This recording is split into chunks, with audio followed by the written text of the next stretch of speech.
বিসমিল্লাহিররহমানিররহিম। আসসালামু আলাইকুম। বিষয় কোড 25913। বিষয় হলো রসায়ন। আজকের অধ্যায় হলো গ্যাস। উপস্থাপনায় আমি আবু মোহাম্মদ আতিকুল্লাহ, চিফ ইন্সট্রাক্টর ও বিভাগীয় প্রধান, technical refrigeration and air conditioning, RSE, Dhaka polytechnic institute, Tejgaon শিল্প এলাকা, ঢাকা 1208। এই গ্যাস অধ্যায় হতে আমরা যেগুলো জানতে পারবো সেগুলো হলো চ্যাপ্টার থিওরি বা Jio theory, general objectives theory, general objectives names, gas, specific objectives 3.1, define gas and vapor. 3.2, mention the characteristics of gas, distinguish between gas and vapor. 3.4, define STP, NTP and absolute temperature. 3.5, mention the Boyle, Salz and Avogadro law. And 3.6, establish the ideal gas equation or PV equal to nRT.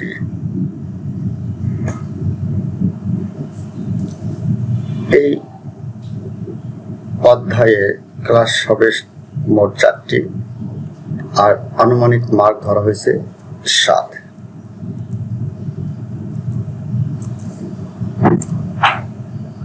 এই session শেষে বা এই অধ্যায় পাঠ শেষে আমরা যা শিখব,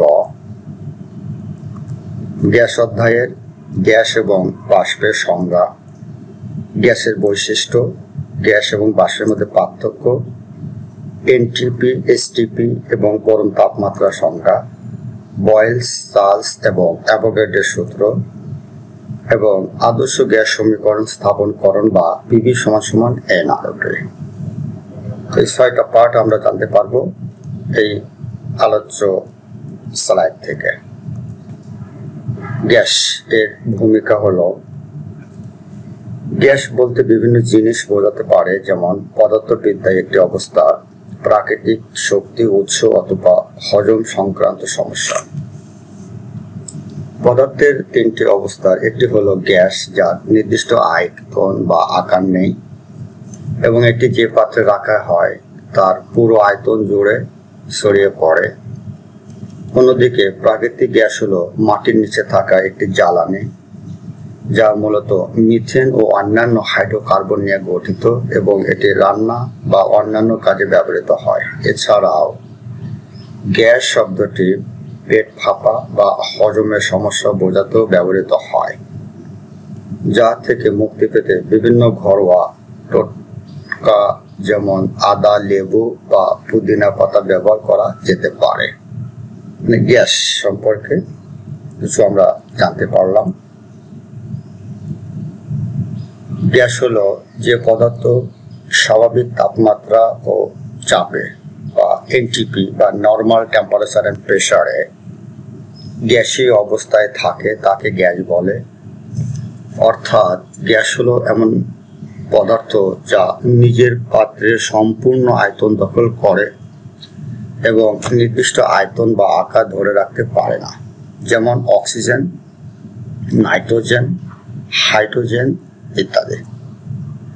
আর ভ্যাপর হলো যে পদার্থ স্বাভাবিক তাপমাত্রা ও চাপে তরল বা কঠিন অবস্থায় থাকে কিন্তু তাপ পেয়ে গ্যাসীয় অবস্থায় পরিণত হয়, তাকেই বাষ্প বলে।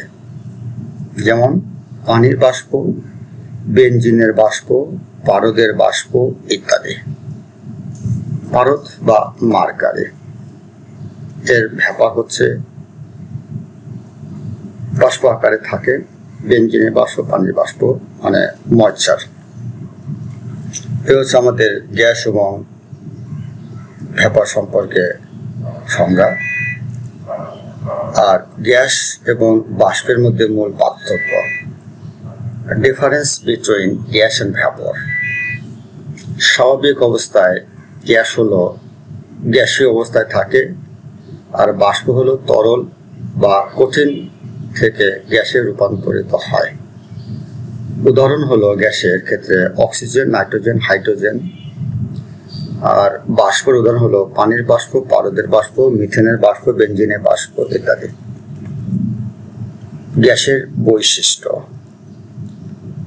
নির্দিষ্ট আকার নেই, গ্যাসের কোনো নির্দিষ্ট আকার থাকে না, এটি যে পাত্রে রাখা হয় সে পাত্রে আকার ধারণ করে। 2 নম্বর, আয়তন নেই, গ্যাস তার পাত্রে সম্পূর্ণ স্থান দখল করে নেয়। 3, অণুগুলোর মধ্যে দূরত্ব বেশি, গ্যাসের অণুগুলোর মধ্যে ফাঁক অনেক বেশি থাকে, ফলে তারা সহজে চলাফেরা করতে পারে।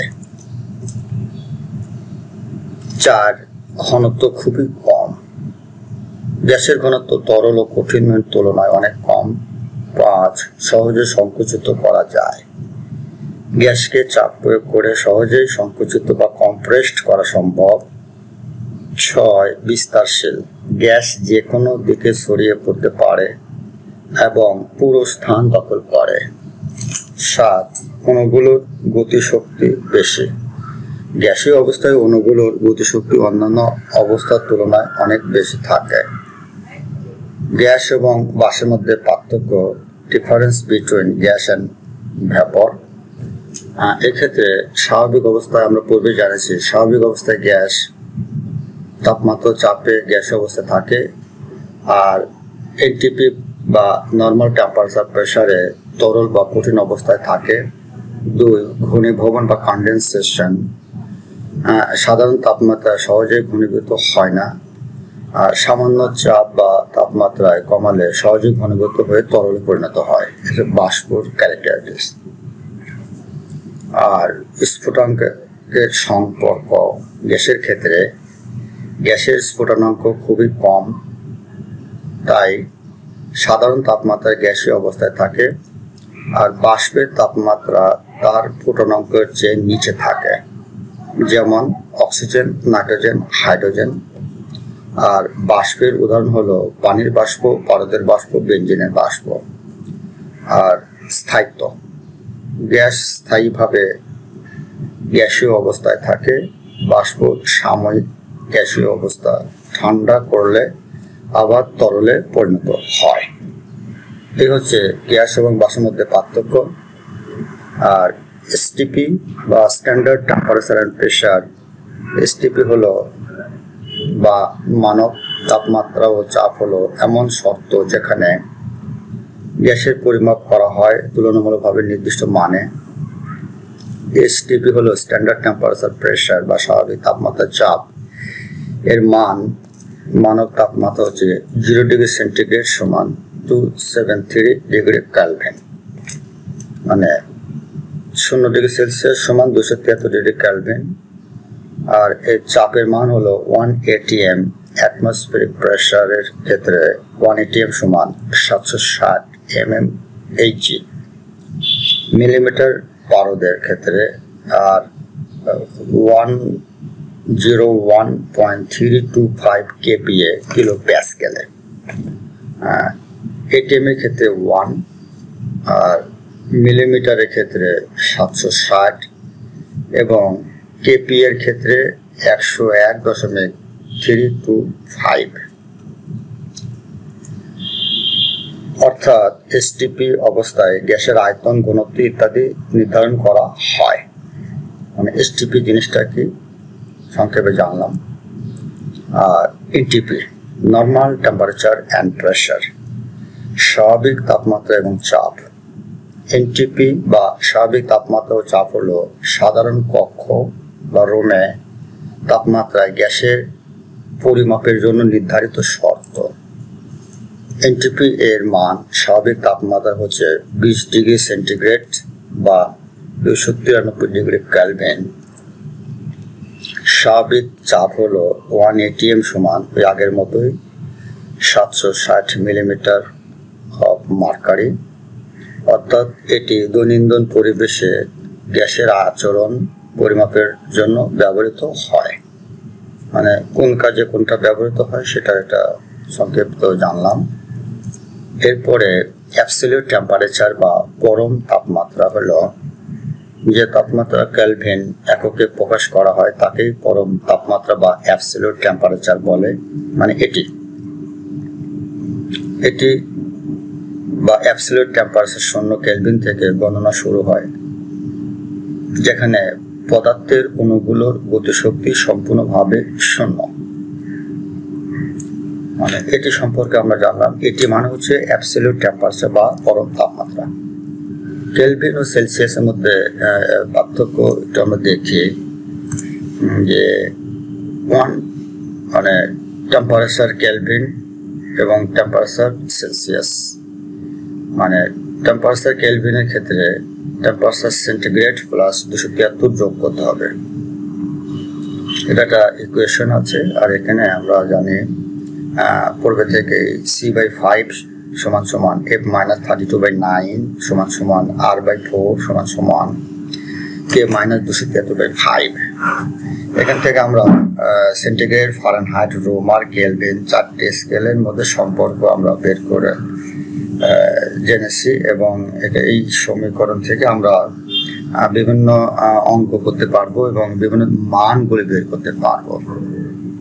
যে কোনো একটা মান যদি দেওয়া থাকে, যে রোমারের মান যদি দেওয়া থাকে, এটা থেকে আমরা সেন্টিগ্রেডের মান বের করতে পারবো, ফারেনহাইটের মানও বের করতে পারবো এবং কেলভিনের মানও বের করতে পারবো। যে কোনো একটা মান যদি দেওয়া থাকে বাকি সবগুলো মান বের করা যাবে এই সূত্রের সাহায্যে। আর ফারেনহাইট টু সেলসিয়াসের মধ্যে সম্পর্ক হচ্ছে F-32/1.8 সমান সমান সেলসিয়াস বের হবে। মানে যদি সংক্ষিপ্ত পরিসর আমরা বের করতে চাই যে ফারেনহাইট থেকে সেন্টিগ্রেড কি বের করব, সেটা যে এই ইকুয়েশন দিয়ে আমরা বের করতে পারবো। মানে এইভাবে করা যায়। সংক্ষিপ্ত যদি পরিসর করতে চাই এইটা দিয়ে, আর সেলসিয়াস টু ফারেনহাইট করতে গেলে পরে C গুণ 1.8 প্লাস 32 সমান সমান ফারেনহাইট বের হবে। এই হচ্ছে আমাদের সংক্ষিপ্ত পরিসরের ইকুয়েশন। আর একটা এক্সাম্পল আমরা দেখি যে 25 ডিগ্রি সেলসিয়াস থেকে কেলভিন আনতে গেলে কি করতে হয়, 25 সাথে 273 যোগ করলে পরে বের হবে হচ্ছে কেলভিনে। আর নাম্বার 1 বয়েলের সূত্র বা বয়েলস ল।